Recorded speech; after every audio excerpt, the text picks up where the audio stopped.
सूत्र का प्रयोग 1.4.56 से लेकर के 1.4.97 तक चलेगा। और निपात का के बारे में बताया था कि निपात लिंग वचनादि नास्ति, मतलब ये एक ऐसा मतलब शब्द होगा जो कि न लिंग होगा न वचन होगा। सम्यक, एकदम सही बताया वो, बढ़िया। समझ में आ रहा है ना उज्जवल, अच्छी तरह से आपको? अच्छी बात लगी मुझे, आपको समझ में आ रहा है, आपका उत्साह अच्छा है, बढ़िया।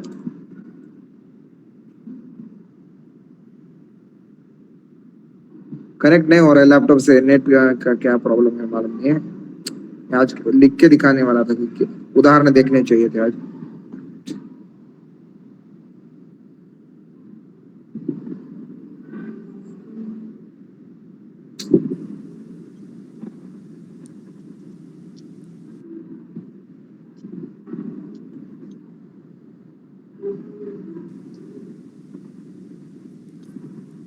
क्या अच्छी प्रॉब्लम आ रहा है गुरुजी?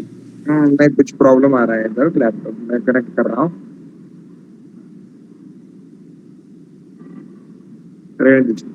चालू करें।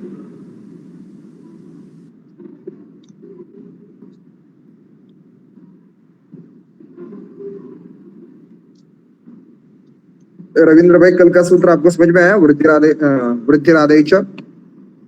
जी गुरुदेव। हाँ, मेरे को उसमें जो वो लग रहा था, जैसे मैं आपसे मतलब कंफर्म भी करना चाह रहा था कि जैसे आपने बताया निपात संज्ञा जो हम कर रहे हैं वो अव्यय शब्द हैं। अव्यय शब्द वो होते हैं जो जिसपे कोई वचन या लिंग लागू नहीं होता। जैसे आपने कुत्व बताया था, तो कुत्व की जगह पे अत, सवत, यत ये सब भी हो सकते हैं ना गुरुदेव?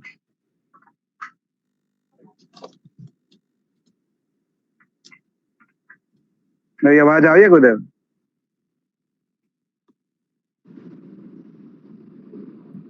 उज्जवल भाई आवाज आ रही है? हाँ जी जी आ रही है गुरुदेव। मेरी आवाज आ रही है आपको? नहीं, आपकी मिस हुई थी, बीच में आई नहीं। मैं बोल रहा था जैसे आपने कुत्व है बताया था, कुत्व है मतलब कहाँ, तो कुत्व है जैसे अव्यय शब्द है, उस पे कोई लिंग वचन नहीं लगता है, काल नहीं लगता है, तो वो कुत्व है की जगह इसके साथ में यत, तत्, अत, सवत ये सब भी तो हो सकता है ना गुरुदेव? सर्वत सही, एकदम सही, वो भी है, वो सब निपात ही है। ठीक है गुरुदेव, बस वो समझ गया मैं। वो अव्यय आपने बोला ना, मैं वहां पे उसमें ही मेरे को समझ में आ गया था। ठीक है गुरुदेव, बस ये संशय था बस, बाकी तो सब ठीक है, समझ गया मैं। आज क्या हुआ है? अष्टाध्यायी भी शेयर नहीं हो रही है।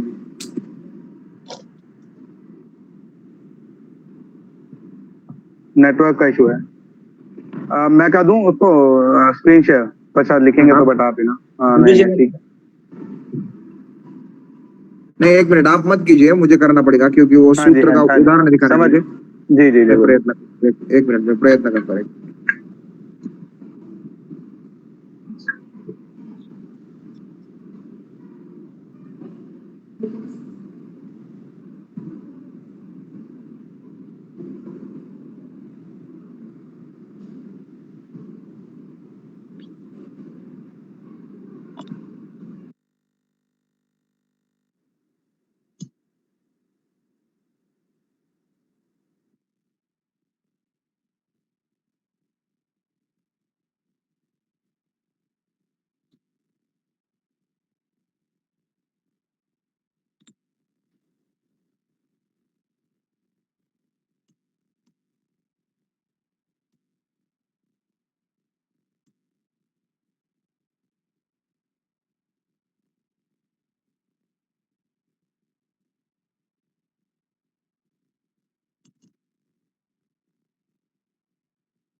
सबको दिख रहा है ना?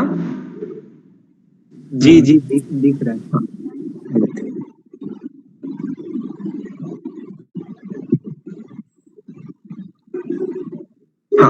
ये सूत्र लिख लेना, वृद्धि रेची।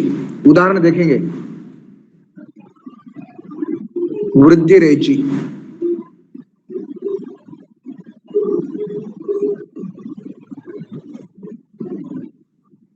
उस क्रम में मत लिखना जो हम संज्ञा प्रकरण लिख रहे हैं, उस क्रम में मत लिखना। हम वृद्धि आदेश का ही उदाहरण देख रहे हैं। वो संज्ञा विधायक सूत्र जो है वो ये संधि विधायक सूत्र वृद्धि राशि में, वृद्धि रेची में कैसे लागू होता है वो देखने वाले हैं बस। मतलब जो हम संज्ञा प्रकरण अभी लिख रहे हैं ना, उसमें मत लिखना, ये बाजू में साइड में एक अलग पेपर में लिख लेना ऐसे। वृद्धि आदेश का उदाहरण देख रहे हैं हम। जैसे वृद्धि आदेश ने कहा था, आकार ऐकार औकार का वृद्धि संज्ञा होती है, इनको वृद्धि संज्ञा वृद्धि कहलाते हैं। तो ये सूत्र क्या कहता है, वृद्धि रेची। अवर्णात् एच वर्णे परे संहितायाम पूर्व परयोः एकः वृद्धि एकादेशः भवति। अवर्णात् माने इस सूत्र में आद गुणः, इस सूत्र से आद एक पद अनुवृत्ति होती है। लिख लेना, वृद्धि रेची इति एकम सूत्रम। इसको पूरा लिख लेना, मैं बताता हूं वैसे। वृद्धि रेची इति एकम सूत्रम, लिखा तो बोलना, लिखा है बोल के। सूत्रे इति एकम सूत्रम,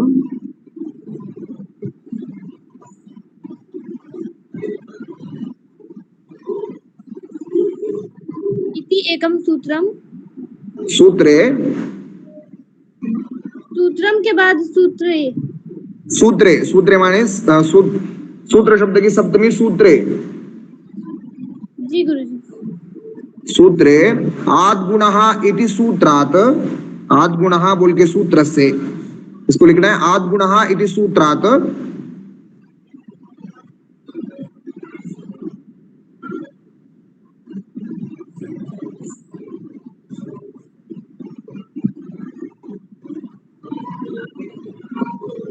आ गुणा इति सूत्रात्, आ गुणा नहीं, आद गुणः इति सूत्रात्, आत तकार डालना है, आद गुणः इति सूत्रात् आत इति एकम पदम अनुवर्तते। आत इति एकम पदम अनुवर्तते। आत पद की अनुवृत्ति है इधर। आत इति एकम पदम अनुवर्तते। अनुवर्तते। आत में जो तकार लगाए उस सूत्र से आकार का दीर्घ आकार का ग्रहण होगा, वो किस सूत्र से होगा रविंद्र भाई आप बताइए। वृद्धि आदेश से गुरुदेव। तपरस तत्कालस्य, तपरस तत्कालस्य, समझ में आया? ठीक है गुरुदेव। हाँ, तो इसमें वृद्धि वृद्धि वृद्धि कब है गुरुदेव? इसमें वृद्धि तो नहीं कब है ना, तो सेम काल के लिए बताया था ना तत्पर से आपने। नहीं नहीं नहीं नहीं, आपको इस आत में जिधर भी आत तकार पर होगा तब जाके तपरस तत्काल से सूत्र आ जाएगा, यह कहना था मुझे बस। उस सूत्र में हाँ दीर्घ आकार का और ह्रस्व आकार का ग्रहण होता है। अभी देखना, लिख लिया सबने? जी गुरुजी। अवर्णात् एच वर्णे परे संहितायाम पूर्वपरयोः एकः वृद्धि एकादेशः भवति। हाँ, आवर्ण के बाद में अगर एच वर्ण परे हो, एच माने कौन से एच प्रत्याहार कौन से वर्ण है उसमें? ए औ। हाँ, ए ओ आई औ, ए ओ आई औ। सम्यक, ए ओ आई औ। अवर्णात् माने आकार के बाद में एच प्रत्याहार हो तो, आकार के बाद में यदि एच प्रत्याहार हो तो दोनों स्थान पे माने पूर्व पर स्थान पे एक ही आदेश होता है। माने अभी देखेंगे, उदाहरण देखेंगे, आपको बताता हूं। पूर्व परयोः नाम किम, इसके बारे में देखना है। लिख लिया सबने? अवर्णात् एच वर्णे परे, लिख लेना पहले। अवर्णात् एच वर्णे परे संहितायाम पूर्व परयोः एकः वृद्धि एकादेशः भवति।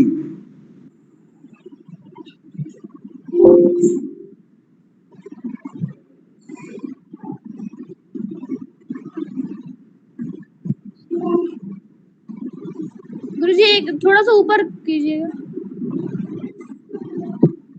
दिख रहा है? हाँ वही जहाँ पर लिखा था ना अवरनाथ एच हाँ, वर्णे। हाँ। लिख लेना इसे, लिख लिया तो बता देना।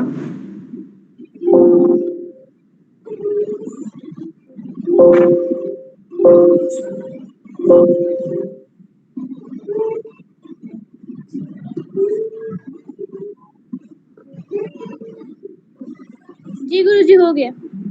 हाँ, उदाहरण देखेंगे पहले, उसके बाद आभ्यंतर प्रयत्न देखेंगे। कृष्णस्य एकत्वम लिख लेना, कृष्णस्य प्लस एकत्वम। दादा इथं कनेक्टेड आहे समर्थ। 5 मिनिटं नाही, 5 मिनिटं मोबाईल नाही, 5 मिनिटं। कृष्णस्य एकत्वम, नहीं इन्होंने ओके, कृष्ण एकत्वम ऐसे देखना, कृष्ण प्लस एकत्वम, वो षष्ठी विधायक दिखाया उन्होंने। कृष्ण प्लस एकत्वम, कृष्ण से एकत्वम मत लिखना, आगे जो है कृष्ण एकत्वम ऐसे लिखना, कृष्ण प्लस एकत्वम। लिख लिया? जी गुरुजी। हाँ, कृष्ण एकत्वम है तो कृष्ण में जो विद्यमान आकार है, अंतिम आकार नकारोत्तरवर्ती आकार, हाँ, और आगे वाला ए, जब आगे ए होगा तो इस सूत्र से इधर वृद्धि संधि होगी। आगे एकार है इसलिए इधर वृद्धि संधि होगी, क्योंकि इधर सूत्र में क्या कहा था? अवर्णात् एकारे ऐकारे वा परे उभयोः एकादेशः ऐकारः विधीयते। अभी देखेंगे, अकार के बाद एकार है इसलिए अवर्ण के स्थान पे और एकार के स्थान पे एक ही आदेश होगा, दोनों वर्णों के स्थान पे एक ही आदेश होगा। अकार और एकार के स्थान पे एक आदेश होगा, वो कौन सा आदेश होगा? ऐकार। ऐकार होगा, तो कृष्णैकत्वम ऐसे रूप बनेगा। लिख लेना, कृष्ण प्लस एकत्वम कृष्णैकत्वम। पूर्व परयोः, पूर्व अक्षर कौन सा है? कृष्ण में विद्यमान नकारोत्तरवर्ती आकार पूर्व, और पर कौन सा होगा? एकार। ये दोनों के स्थान पे एक ही आदेश होगा, वो ऐकार होगा। गुरुजी इसमें जो कृष्ण से एकत्वम लिखा है षष्ठी विभक्ति, तो इस षष्ठी पूरे इसका लिखने का क्या तात्पर्य है? षष्ठी उन्होंने विभक्ति से मतलब क्या उसका? उनको अर्थ दिखलाना है बस, और कृष्ण से एकत्वम, हाँ, और उस अर्थ को दिखलाने के बाद वो उसका पदच्छेद कर रहे हैं, प्रातिपदिक के साथ पदच्छेद करके हमें संधि करनी। एकत्वम, हाँ, कृष्ण का एकत्वम, कृष्ण एकत्वम कृष्ण एकत्वम, बस इतना ही उनको दिखाना है।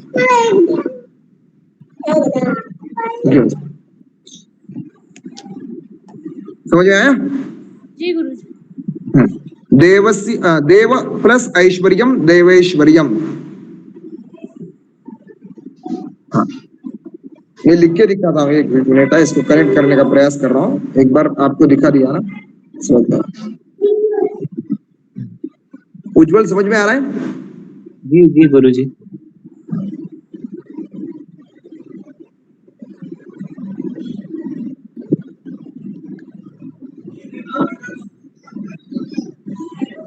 समर्थ वर जाऊन बघ बाळा मोबाईल, समर्थ समर्थ बर।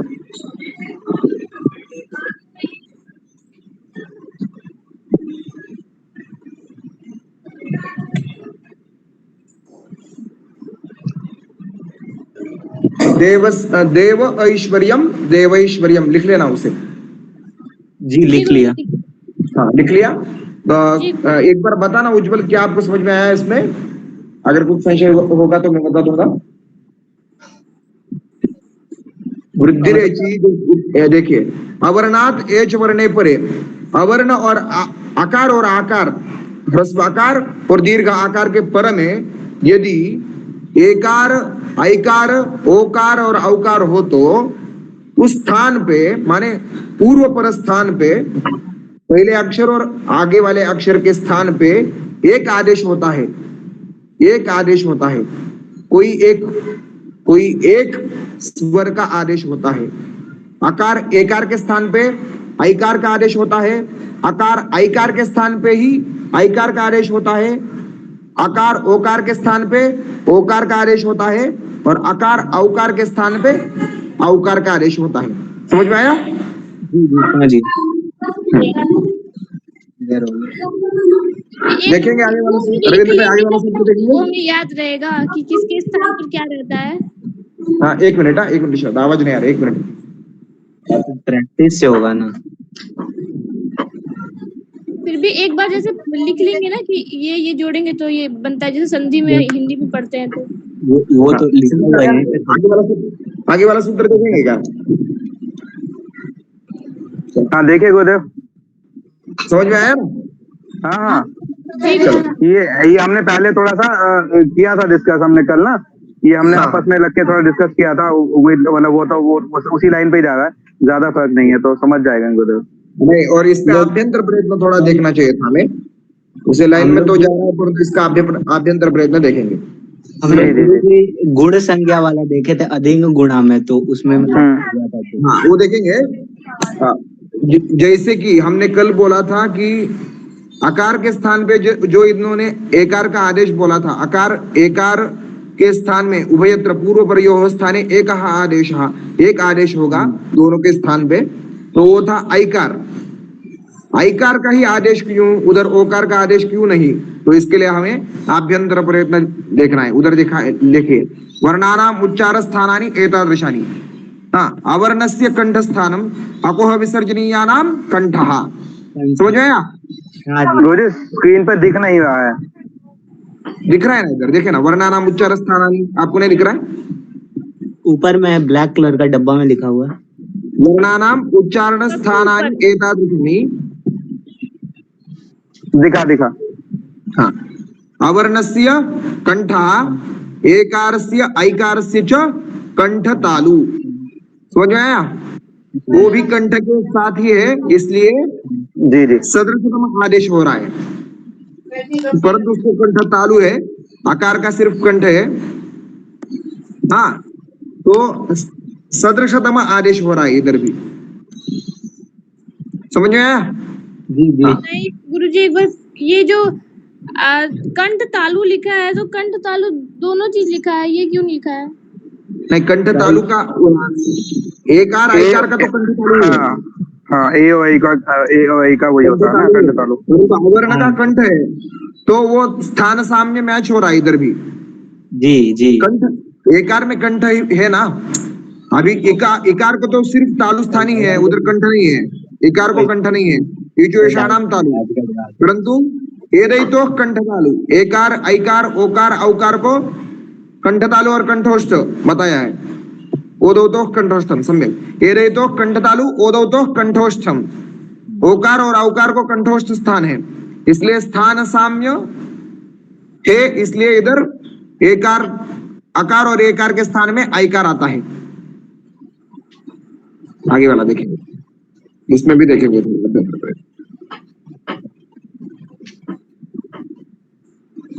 हाँ, ये हमारा हो गया वृद्धि रादेच और वृद्धि रेची, ये दोनों सूत्र। वृद्धि रादेच वृद्धि संज्ञा विधायक सूत्र किधर प्रयोग किया जाता है हमने देखा, अभी देखेंगे अदेंग गुणः, यह सूत्र गुण संज्ञा विधायक सूत्र वो किधर लागू होता है उसको देखेंगे। आद गुणः बोल के सूत्र है, ये एकम सूत्रम। इसको भी लिख लेना, गुण के नीचे आ जाएगा, भैया अदेंग गुणः के नीचे आएगा, एकदम सही। अदेंग गुणः अवर्णात् अच वर्णे परे संहितायाम पूर्व परयोः एकः गुणः आदेशः भवति। एक जैसा ही है, जैसे वृद्धि संज्ञा का है वैसे ही यह भी है। अकार आकारात् संहितायाम स्पृहा विद्यते चेत् उभयोः गुण एकादेशः भवति इत्युक्ते गुण इति संज्ञाया निर्दिष्टः वर्णः आदेश रूपेण अत्र विधीयते। अदेंग गुणः से जो निर्देशन किया था कि इनको गुण कहते हैं, वो कौन से अक्षर थे? अ थे, ए थे और ओ थे। एकदम सही, उनका इधर आदेश होगा, वो इधर आएंगे। किस स्थान पे आएंगे? अवर्णात् अचि वर्णे परे संहितायाम पूर्व परयोः एकः गुणः आदेशः भवति। सम्यक। अवर्ण के बाद में यदि अच वर्ण हो, अच माने कौन सा प्रत्याहार, अ ई उ ऋ ए ओ आई औच, सम्यक जी इसको अच प्रत्याहार कहेंगे। जी तो अकार के बाद यदि अच प्रत्याहार हो तो दोनों ही स्थान में एक आदेश होगा, एक गुण आदेश होगा। तो हमने गुण जो कहे थे अकार, एकार और ओकार, इनको हमने गुण संज्ञा कही थी, तो उनका इधर आदेश होगा। तो उदाहरण देखेंगे, देव प्लस इंद्र देवेंद्र। देव में विद्यमान वकारोत्तरवर्ती अकार के बाद में इकार है, तो ये अकार और इकार के स्थान में एक आदेश होगा। तो कौन सा आदेश होगा, अदेंग गुणः, इस सूत्र से एकार का आदेश होगा, तो होगा देवेंद्र। महत इंद्र, सॉरी आगे देखना है, महा इंद्र महेंद्र। देव प्लस ईशः देवेशः। समझ में आ रहा है ना? जी हाँ, ये गुण संज्ञा है। इसका बाध्यबाधक भाव है, उसको देखेंगे बाद में, जब आगे बढ़ेंगे तब देखेंगे। हाँ, उधर लिखा है बाध्यबाधक भाव, तो बाद में देखेंगे।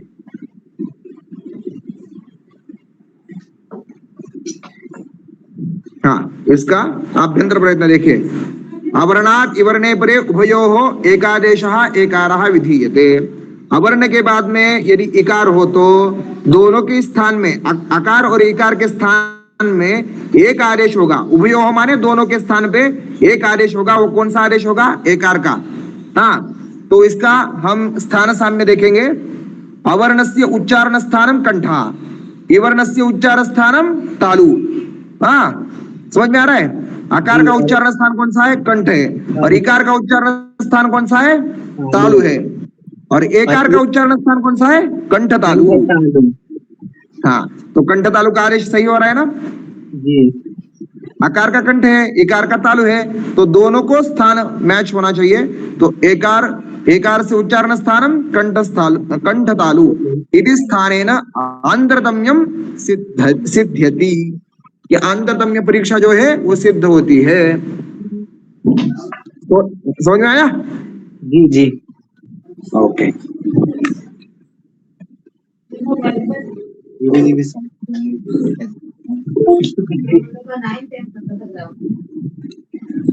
क्या इसको लिख लिया आपने? इसको भी लिख लेना, ये मिस मत करना। अवर्णात् अच वर्णे परे संहितायाम पूर्वपरयोः एकः गुणः आदेशः भवति।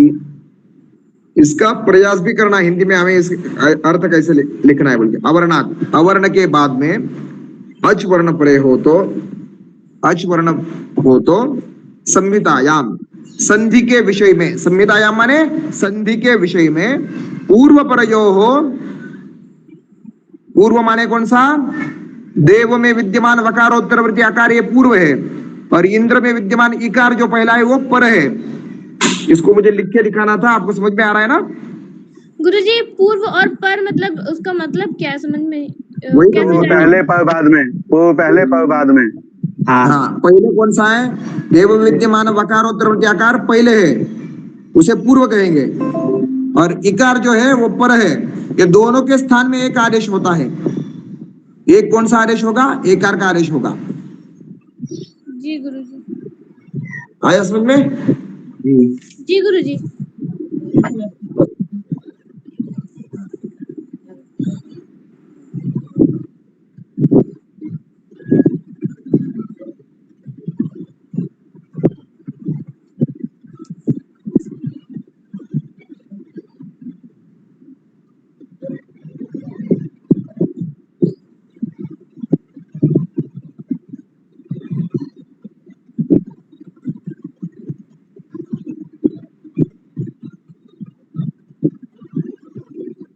ये हो गया ना, भूवादि धातु वहां भी हो गया है ना।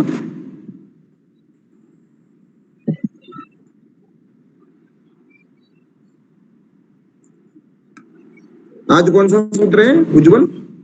चादियों चादियों सत्र।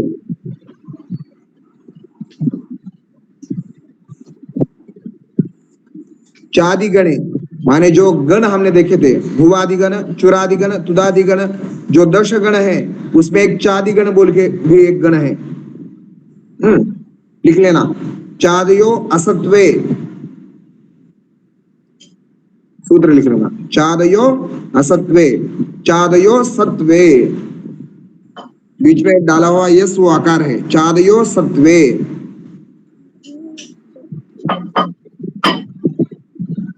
जी गुरुजी।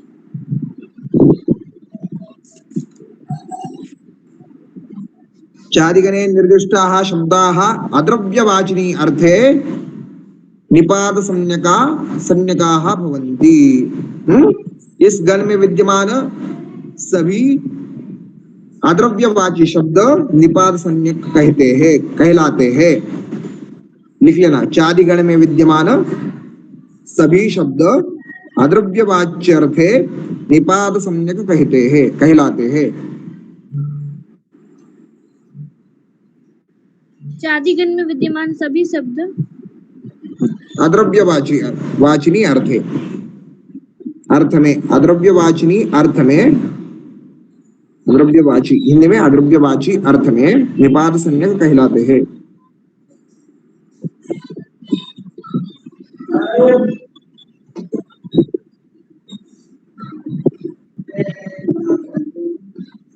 जी गुरुजी। उदाहरण एक देखेंगे, शुकम एक पद चारिगण में पड़ा हुआ है। इस शब्द का अर्थ है शीघ्रम, क्विकली माने जल्दी। अस्मिन् अर्थे अस्य शब्दस्य लिंगत्वं सांख्यत्वं वा नैव विद्यते। इस अर्थ में इस शब्द को लिंग वचन इत्यादि नहीं है। इत्युक्ते अयं शब्दः अस्मिन् अर्थे द्रव्यवाची नास्ति। ऐसा कहने से इस शब्द द्रव्यवाची नहीं है, क्योंकि इसमें लिंग वचनादि कभी नहीं है। अतश्च अस्मिन् अर्थे अस्य शब्दस्य निपात संज्ञा भवति।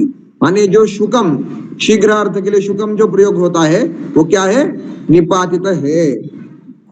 हाँ, कल का उदाहरण भी इधर आ रहा है, पशु हमने कल देखा था ना, पशु इति शब्दः अपि चादिगणे विद्यते। अस्य शब्दस्य दो अर्थो संभवतः। इस शब्द का दो अर्थ है। कौन सा अर्थ है, सम्यक एवं च जंतुः। सम्यक माने सही, जंतुः मानी सर्वभूतादयः। एताभ्याम जंतुः अस्मिन् अर्थे अस्य शब्दस्य द्रव्यत्वात्, जंतु द्रव्य होने के कारण उसकी निपात संज्ञा नहीं होती है, परंतु सम्यक अस्मिन् अर्थे अयं शब्दः अद्रव्यवाची। एक विशिष्ट द्रव्य की इसमें क्या, विशिष्ट द्रव्य की इसमें कुछ विशेषण दिखता नहीं है, इसलिए ये अद्रव्यवाची है। अतः इसकी निपात संज्ञा होती है। इसकी सम्यक, इस विषय में पशु की निपात संज्ञा होती है। कल देखा था हमने, समझ में आया? जी जी गुरुदेव।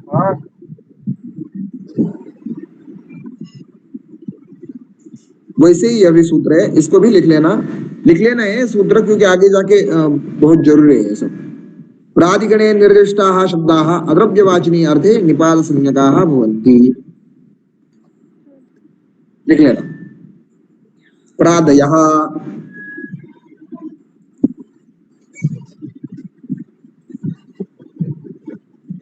सेम ही है, कुछ विशेष नहीं है इसमें।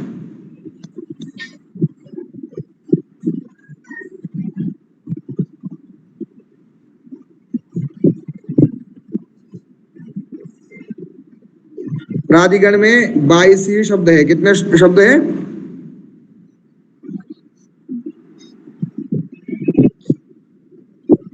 फिर से बोलिए गुरुजी। प्रादयः, प्रादिगणे निर्दिष्टाः। प्रादिगण में जो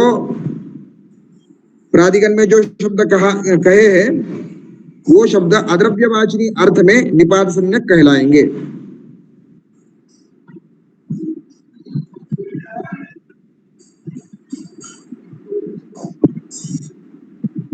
लिख लेना, प्रादयः, प्रादिगणे निर्दिष्टाः।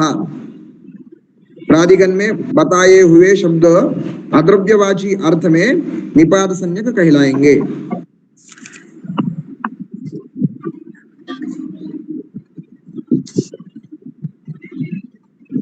इसके अर्थ भी लिख लेना।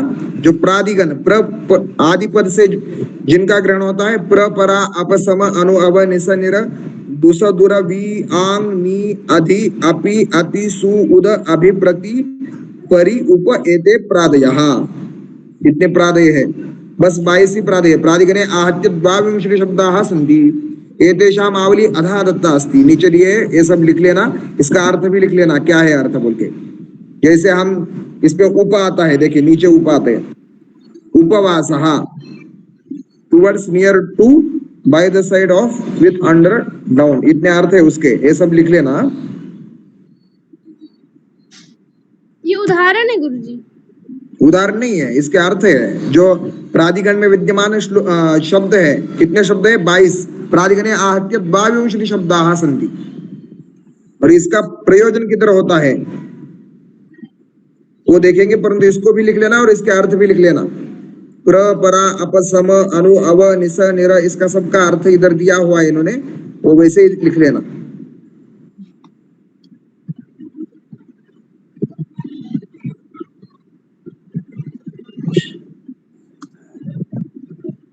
जी गुरुजी।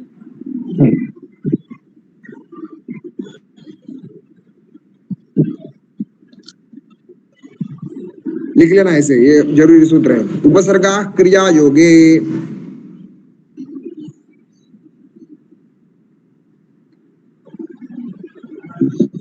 लिख लिया? जी गुरुजी। हाँ, प्रादिगणे लिखना ऐसे, प्रादिगणे निर्दिष्टाः शब्दाः क्रियायाः योगे उपसंज्ञकाः भवन्ति। जैसे कि उदाहरण देखेंगे इसे, इसको भी लिख लेना। प्रादिगण में जो शब्द कहे हैं वो शब्द क्रिया योग में उपसर्ग संज्ञक कहलाते हैं। क्रिया योग में इसे उपसर्ग संज्ञा कहते हैं। प्रादिगण में जो शब्द कहे हैं वो शब्द क्रिया योग में उपसर्ग संज्ञक कहलाते हैं।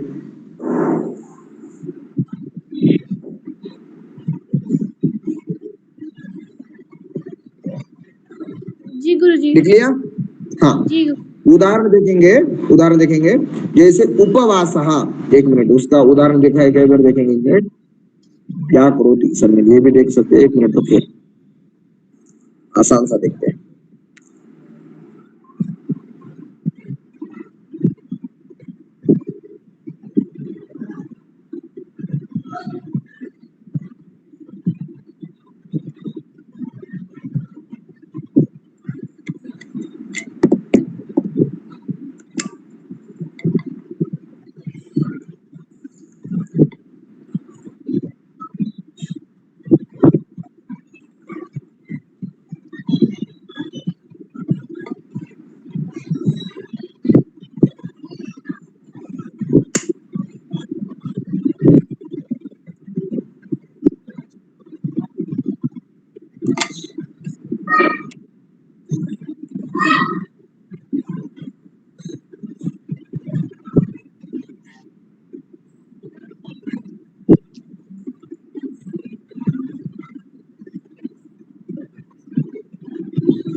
जैसे हम उपवास कहते हैं ना, जी गुरुजी।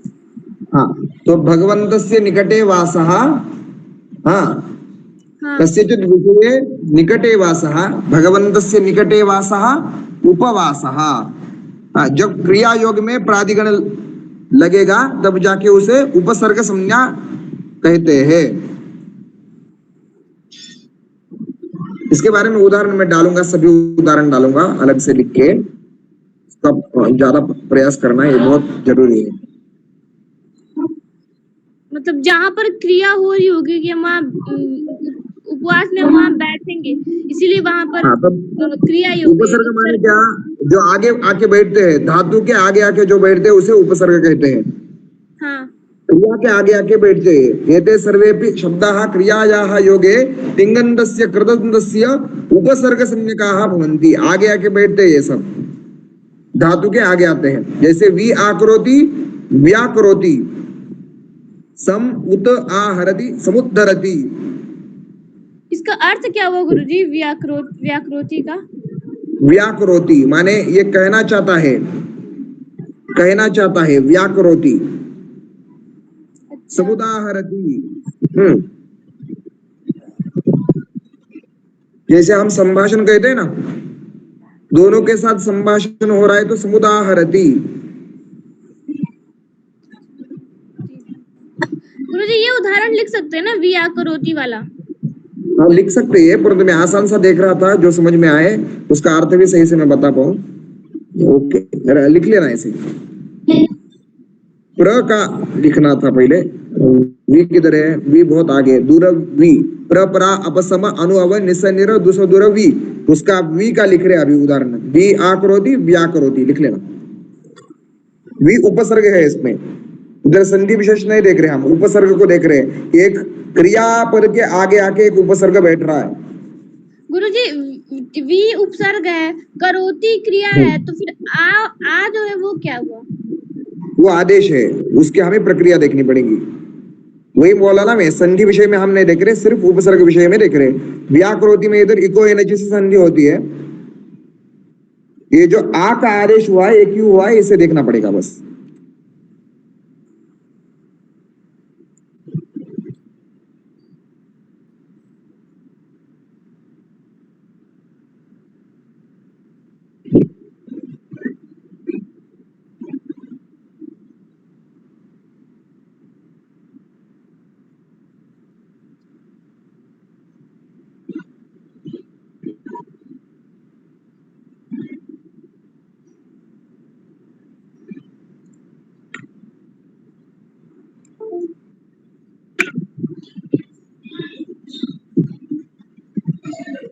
कितने सूत्र हुए आज? 3 गुरुजी। हाँ, 3 मुख्य सूत्र हमारे संज्ञा प्रकरण के 3 सूत्र हुए। अनुपम भाई आपको समझ में आया कुछ? संधि प्रकरण में 2 है और संज्ञा प्रकरण में 3। अनुपम भाई आपको समझ में आया? जी गुरुजी, थोड़ा थोड़ा। प्रयास कीजिए, आसान है। इसको मैं ग्रुप में भी डालता हूँ। उपसर्ग विषय में चिंतन अच्छा तरह से करना पड़ेगा, उसको मैं डालता हूँ, चिंतन में भी करता हूँ और आप ग्रुप में पोस्ट करता हूँ। गुरुजी एक मेरा सवाल था। बोले बोले, आवाज नहीं आ रही है। गुरुजी वो त्वतु होता है ना, आधा क और फिर आधा त, फिर वो तू, उसको उच्चारण कैसे करते हैं? आधा क और आधा त क्या? ग्रुप पे डाल देना, मैं तुरंत बता देता हूँ। जी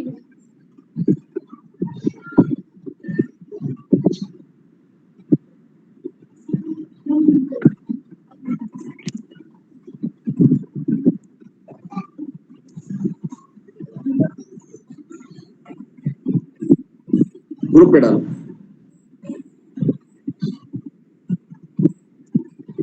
तवतु, तवतु, ककार तकार वकार तु, तवतु, अर्ध ककार दिखेगा। तवतु, तक तवतु निष्ठा, तक तवतु निष्ठा, तवतु। रिकॉर्डिंग करके डाला मैं। तवतु प्रारंभ में जो आधा क है उसका उच्चारण नहीं करेंगे? करेंगे ना। तवतु वो कंठ में ही उच्चारण होगा उसका। तवतु, तवतु वो दिखेगा ना। मैं अभी उच्चारण कर रहा हूं तो मुझे पता चल रहा है कि मैं क्या उच्चारण कर रहा हूं। आपको वैसे आप प्रयास करना। तवतु, अगर हम सिर्फ तवतु कहेंगे तो तवतु कह देंगे। तवतु, ककार का उच्चारण कंठ में होगा, उसके बाद तवतु कहेंगे। तवतु, ककार का उच्चारण बाहर नहीं होगा। तवतु, अगर आप सिर्फ तवतु कहेंगे तो उसमें आसानी से आप कह सकते हैं तवतु। ऐसे ही आधा क और त भी होता है, केवल मतलब उतना ही। उसको भी ककार का उच्चारण कंठ में होगा, बाहर में उच्चारण होगा।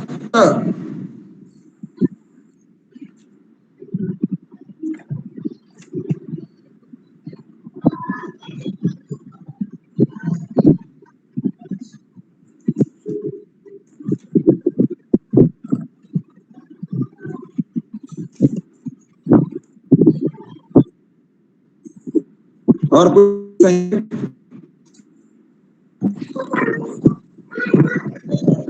चलो आज इतना ही रखते हैं, कल पूरा कर देंगे संज्ञा प्रकरण को। रविंद्र भाई कुछ संशय? गुरुजी मेरा नेटवर्क बहुत वीक था, मैंने कुछ चीजें मतलब नोट तो कुछ भी नहीं कर पाया हूँ, तो मैं दिन में चिंतन करके फिर कर लूंगा। वैसे संशय है नहीं, जितना मैंने अभी तक सुना है, मतलब संशय तो नहीं है कोई। बाकी फिर भी एक बार दिन में लिख के चिंतन करूंगा, तब आपसे पूछ लूंगा। जरूर जरूर, चलो। जी गुरुदेव। प्रणाम गुरुजी। नमो नमः गुरुदेव। नमो नमः गुरुजी। आ जाओ चैट पे भाई।